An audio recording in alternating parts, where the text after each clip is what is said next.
Do you have to have a certain kind of trust in order to leave assets to your heirs and avoid them paying capital gains tax on those assets?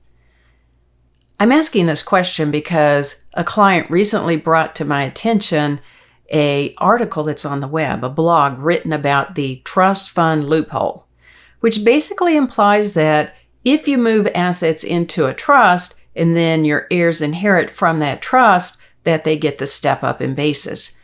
And it's written in a way that makes it sound like the trust is integral to that happening.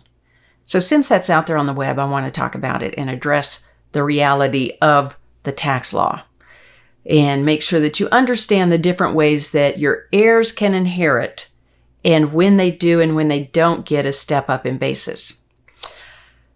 So under tax law, Code Section 1014 talks about the basis of an asset acquired from a deceased person. And it says that when somebody receives an asset basically as an inheritance, that their basis is the fair market value on the date of that person's death.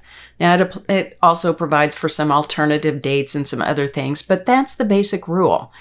And typically that's the date that you're going to use. The date of death is the date that you calculate the fair market value, and that becomes the cost basis of the asset that's been inherited.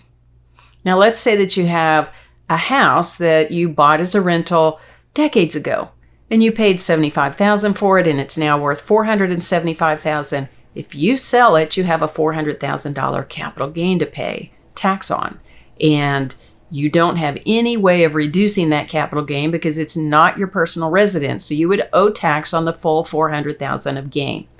But if your heirs inherited and it's worth $475,000, then that is going to be their cost basis. So they can turn around and sell it for $475,000. And because their cost basis is deemed to be $475,000, they have zero gain and they have no tax to pay.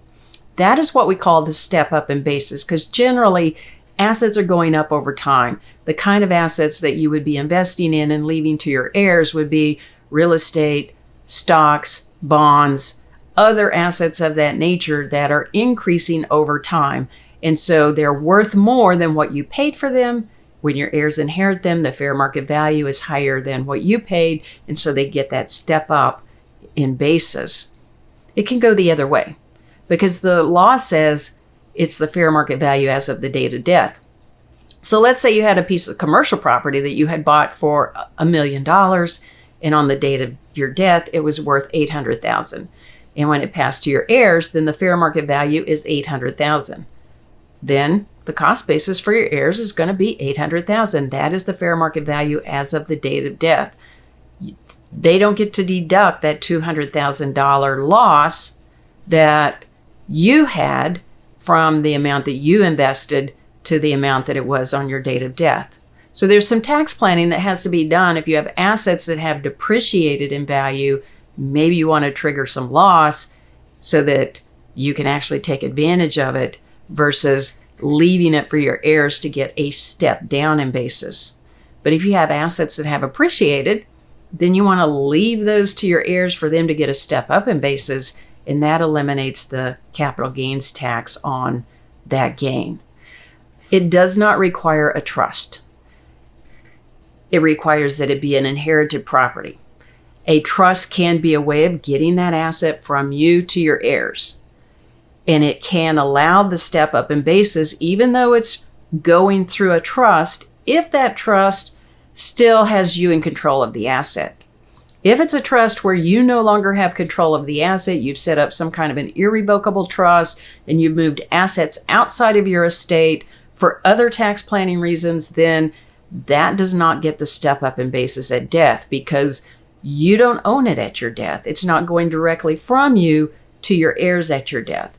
If you have control over the asset in a revocable trust, then you still basically own it at your death, and it's going to your heirs as if from you, and they get that step up in basis. So it's important to understand some of the nuances of how that step up in basis works. So when you're thinking about shifting assets or which assets to sell and which assets to keep, you can be making a good long-term plan both for yourself and for the ultimate tax that your heirs will pay upon your estate. But I hope that's helpful in clearing up some confusion that might be out there.